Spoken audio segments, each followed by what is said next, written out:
Another day of World Cup football, another day of brilliant entertainment all around. Germany dominate as Curacao scored their first goal in the World Cup finals. Netherlands and Japan played out a thrilling 2-2 draw, as well as Ecuador falling to a last-minute goal from Ivory Coast to set up the group very, very nicely. If you guys are new members of the channel, welcome. If you're returning members, welcome back.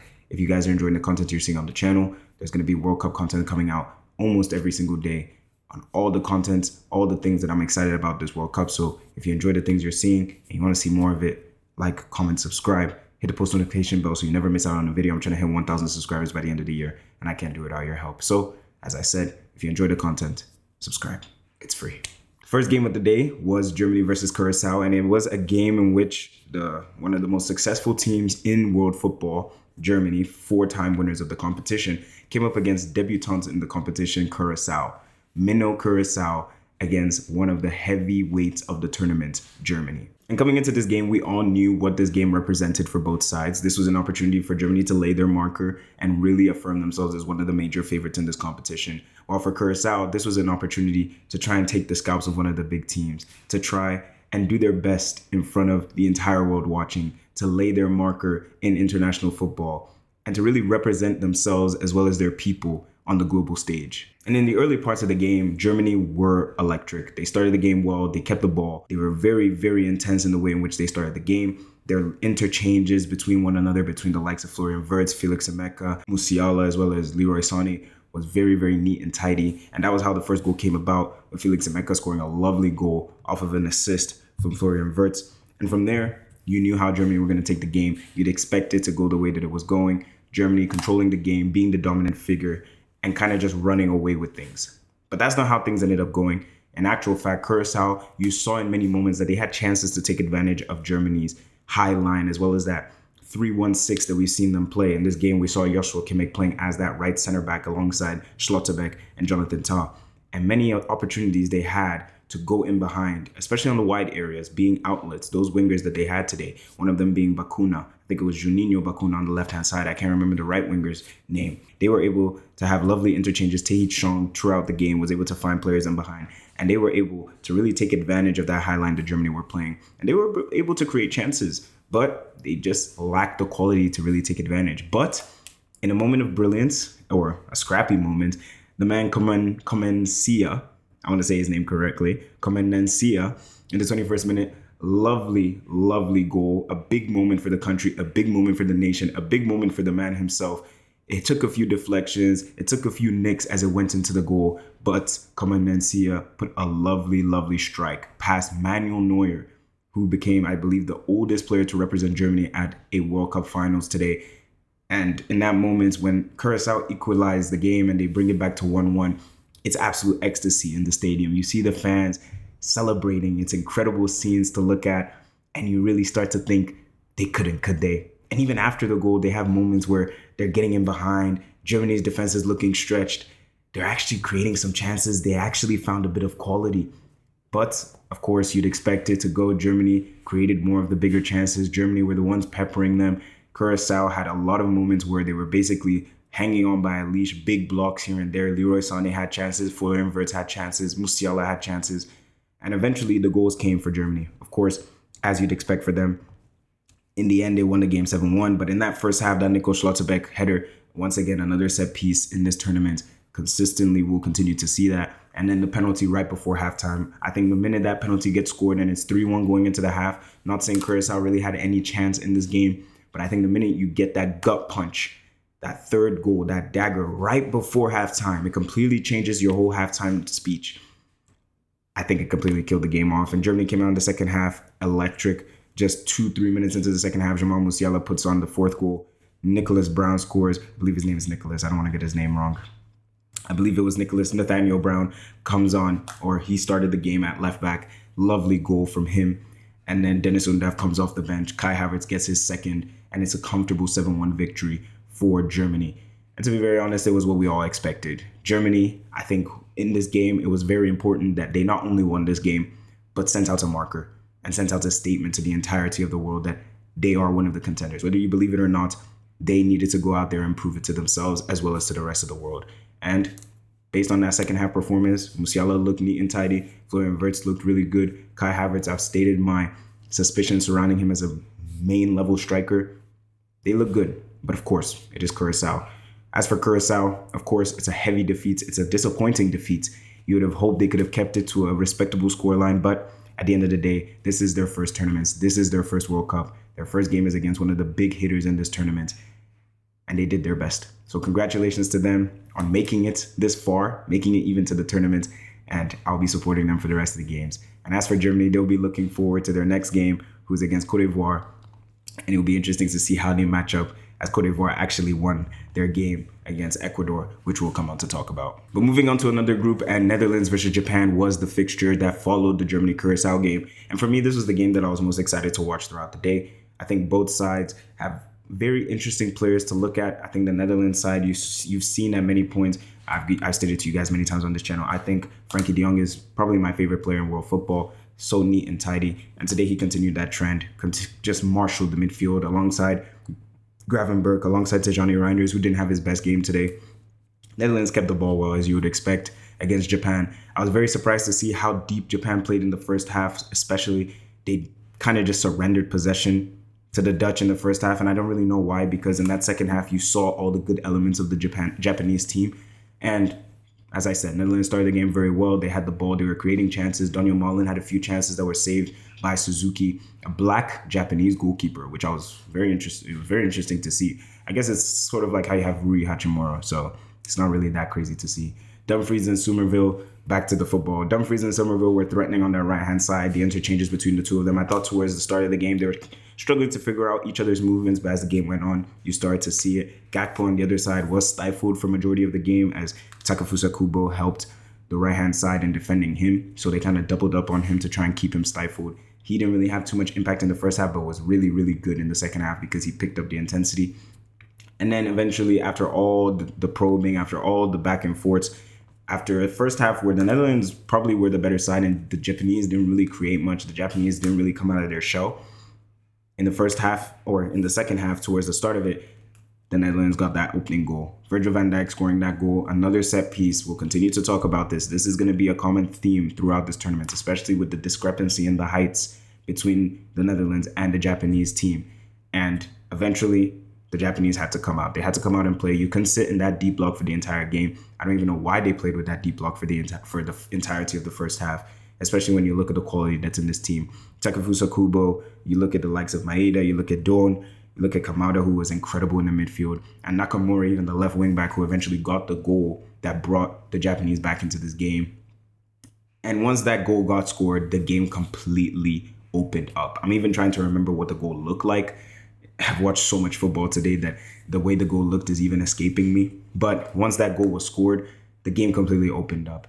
And it was a back and forth game. Both teams had chances. Both teams were getting in behind each other. Both midfields were getting stretched. Players were trying to really grab a hold of this game. But I thought a player who did really well to really gain that control back for his team was Ryan Gravenberch. And he was actually very influential in the second goal for the Dutch, as he lovely footwork in the midfield, plays it out to the right-hand side for Crescencio Somerville, who I thought had a very, very good game. Him and Cody Gakpo in that second half really upped the intensity, moved the ball a bit quicker, and you saw the Dutch were starting to create a few more chances, starting to cause a bit more chaos for the Japanese. And when Crescencio Somerville scores that goal, the Dutch are 2-1 up and looking good. They're keeping the ball, they're maintaining the pressure, and things are starting to look good. Unfortunately for them, for me, the reason why the Dutch will probably not go far in this tournament, their manager completely killed their entire momentum. He goes on and takes off Daniel Malin, who didn't have his best game today, had a few chances, had a few sights of goal, but wasn't able to really lay his marker in the game. Takes him off, takes off Crescencio Somerville, the goal scorer, and takes off Tijani Reinders, who I said didn't have his best games, but was offering you that running off the ball, was neat and tidy on the ball when he did receive it. And he brings on Memphis Depay, who is completely washed, Tune Koopmeiners, who is nowhere near the level of any of the other midfielders that the Dutch have, and Quentin Timber. Now, no disrespect to any of these players, but you're playing against a Japanese team who, yes, for majority of the game leading up to that, pretty much stayed in their shell, didn't really apply much pressure on the ball, didn't really come out to play expansively. I understand that. But you always need to understand that the Japanese are a threat. We saw it at the last World Cup when they played Germany, when they played Spain, when they played Costa Rica. Funnily enough, they lost to Costa Rica out of those 3 games. They finished top of that group. So they can definitely cause you problems going the other way. And those substitutions just screamed, we're going to hold what we have. And I understand that when it's the 88th minute or the 90th minute, but you're doing that in the 70th minute when there's still 20 minutes to play and probably going to be 5+ minutes of added time. You're looking at almost 30 minutes of football still going to be played. And you take off. In my qualm with this whole substitution is not the players you take off. I don't mind you taking off those sort of players, but you're bringing on players that kind of just tell this opposition, yeah, we're just going to sit back. And then he doubles down on that by taking off Ryan Gravenberch, who's offering you incredible running in the midfield. They go to a back five, and he brings on Nathan Ake. At that point, you've basically told the Japanese, we're just going to hold what we have. And then to finish off the terrible run of substitutions, he then takes off Cody Gakpo and brings on Brian Brobby. And I'm sitting there thinking, so you have a back five of, I believe it was Van de Ven, Van Dijk, Nathan Ake, I think it was Van Hecke, and Denzel Dumfries. A midfield three of Frankie de Jong, Quentin Timber, and Tune Koopmeiners with a front two of Memphis Depay and Brian Brobby. How do you expect to move the ball up the pitch? Of course, you're hoping to hold what you have, but you still need to have an element of moving the ball forward. You still need to have an element of getting out of that deep block. How do you expect to do that with that sort of lineup? You've taken off Cody Gakpo, you've taken off Somerville, two great runners with the ball, two dribblers. You've taken off Gravenberch, you've taken off Reinders. What was the game plan in this game for Ronald Koeman? You completely gave the game to the Japanese. And I've said it before, the Japanese, I said it in my prediction video, they're a team you need to watch out for because this is a very technical side. They may not have the brutes, they may not have the aerial prowess, they may not have the physicality, but they can play football. And funnily enough, that is not even how they got the equalizing goal. The equalizing goal came from a corner kick where we thought the Dutch would have a superiority against the Japanese. And Ogawa, the center back, actually, it ended up being the Daichi Kamada goal because it kind of nicked off of Kamada after the initial header by Ogawa. And it's 2-2. And at the end of the day, it's a fair result in my opinion. Because after those substitutions, the Japanese completely controlled the game.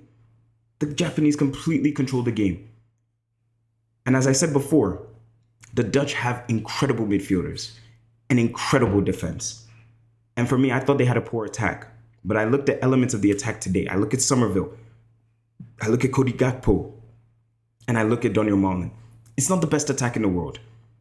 But you've got something. You've got elements that you could work with. Daniel Malin showed it this season at Roma that he can be a good goal scorer. Cody Gakpo showed it the last World Cup that he is reliable for the Dutch. And Crescencio Somerville has shown very good elements, very good glimpses at West Ham United. So the attack is not the worst thing in the world. But when you have a manager who is so backwards and is a tactical dinosaur, I said this in my predictions, but he is a tactical dinosaur. The minute the Dutch come up against a team that has even just a competent manager, tactically, they will get outplayed. Not because they have better players than the Dutch, but because the match will be won and lost in the dugout. And that was what was shown today. Honestly, that was what was shown today. It's a disappointing draw for the Netherlands, a huge result for Japan. I don't want to make this seem like this is only a slate on the Dutch and the Japanese did nothing good. No. Of course, the first half, the Japanese gave the game to the Dutch, and I don't know why. I think they have the technical prowess to really match the Dutch.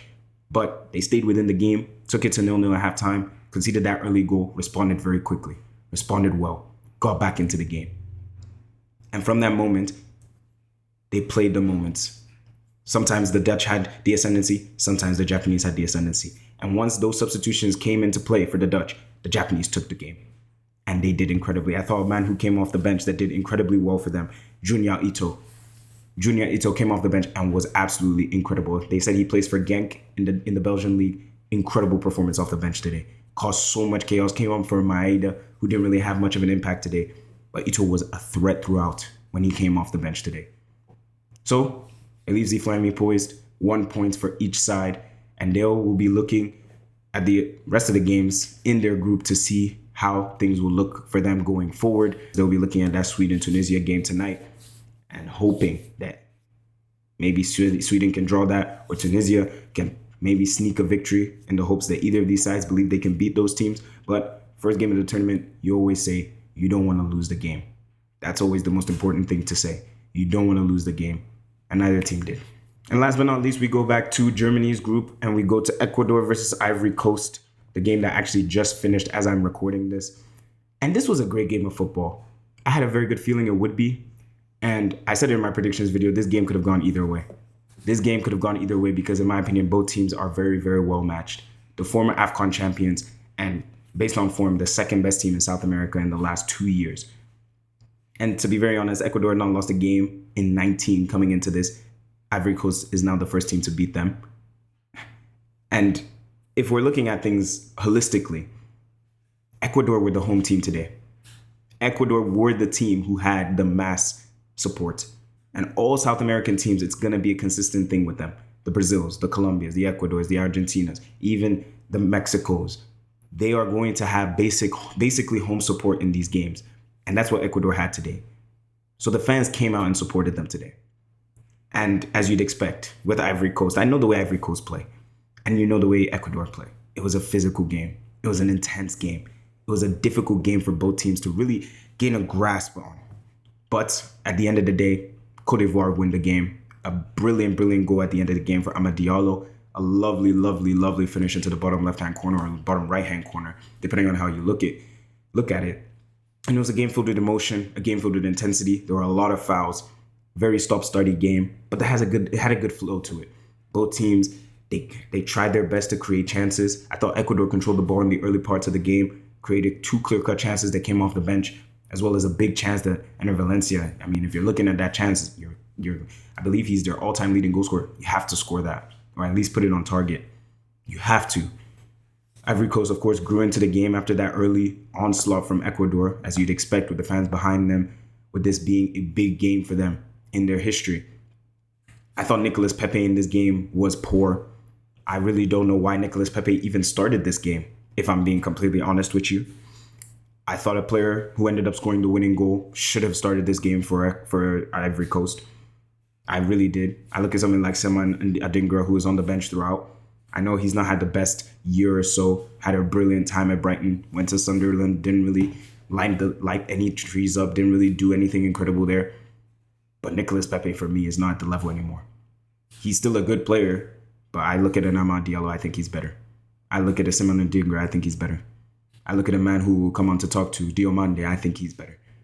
So I don't know why Nicolas Pepe even started this game, if I'm being completely frank with you. And his performance just justified that belief. Justified it. Didn't find his passes when he needed to. Poor shots from time to time. Poor shot selections. Didn't really have much of an impact when he really, really needed to. Second half coming out, Ivory Coast started the better side. And I think they really needed to, especially the way Ecuador played in that first half. And they started to create chances. They had a big chance that came off the crossbar from Wahi. And it was created by a huge player in this game. And that's Diomande. Honestly, guys, that performance today from Diomande was absolutely incredible. That was one of those performances. He didn't get a goal and assist today. He didn't get any G+A, as the masses would like to use. That was pure wing play from Diomande. Didn't matter whether it was on the left-hand side or on the right-hand side. Whether it was against Hikapie or it was against Obonias. Diomande was causing chaos throughout the game. It felt as though every single time he lined up against Hikapie, it was barbecue chicken. It was barbecue chicken. He had these moments of brilliance where he'd flick the ball from one side to the other side and played around the corners. His pace was incredible to see. The amount of ground that he ate up against Hikapie, who's no slouch, by the way, shrugged him off like it was nothing. Of course, the end product is still lacking. He's 19 years old. He might figure it out. He hopefully will figure it out. But that performance today, as a man who I said coming into this tournament, I haven't watched a lot of Diomande. I don't watch the Bundesliga. So all my Bundesliga fans, you'll have to tell me, you have to educate me on how good this guy is. I know he won Rookie of the Year in the Bundesliga. But that performance today was exciting, man. Ecuador are no slouches defensively. And he had them ragged.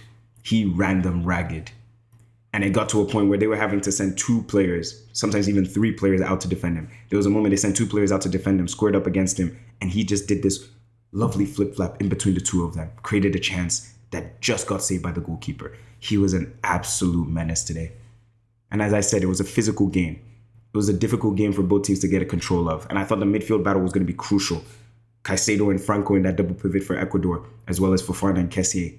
for the Ivory Coast. And both midfield partnerships, they had their moments. They had their moments where they controlled the game. They had their moments where they were kind of running ragged.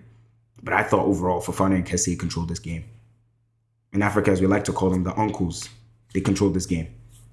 When I look at the overall game and I look at the ups and downs of both midfield partnerships, I thought Frankiane Kessie and Fofana came out on top. And in the end, it's Ivory Coast that come out on top. Both defenses were incredible today. When they were under pressure, they dealt with it. It was a very, very, very well fought game between the two teams.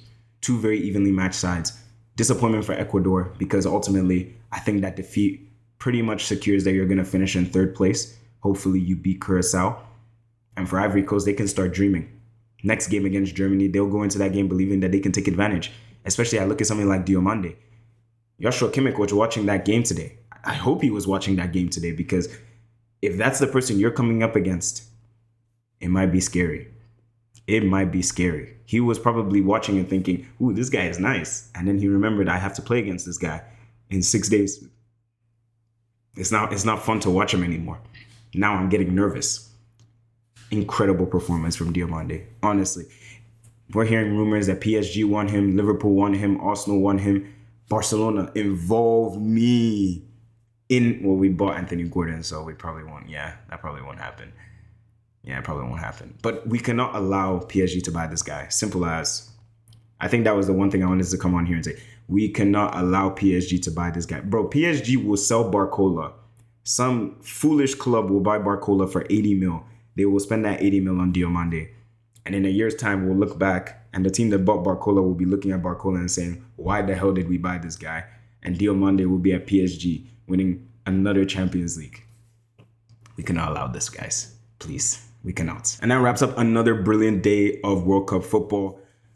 Honestly, I've been sat in my house watching football since about noon. It is now 9:38 p.m. Do not question my degeneracy. And there's still another game to kick off in just 20 minutes time. Sweden versus Tunisia. Will I watch that game? Probably not. But tomorrow we have more games to look forward to. Iran versus New Zealand. I will not be there. Saudi Arabia versus Uruguay. I will not be there. And then two more interesting games. Belgium versus Egypt. Mohamed Salah versus Jeremy Doku, KDB, Lukaku, the like. And of course, the bookies' favorites, España, Lamine Yamal. They kick off against Cabo Verde. Should be interesting to see. I am so excited for that one. And you guys will catch me here most likely tomorrow. If not tomorrow, then day after tomorrow. But as always, let me know all your thoughts on all the games you saw today. What did you think about Germany's brilliance? What did you make of the Netherlands-Japan draw? And what did you think of Ecuador versus Ivory Coast as Ivory Coast set up an enthralling game against Germany in their group? Thank you guys so much for watching. As I said, take care of yourselves and goodbye.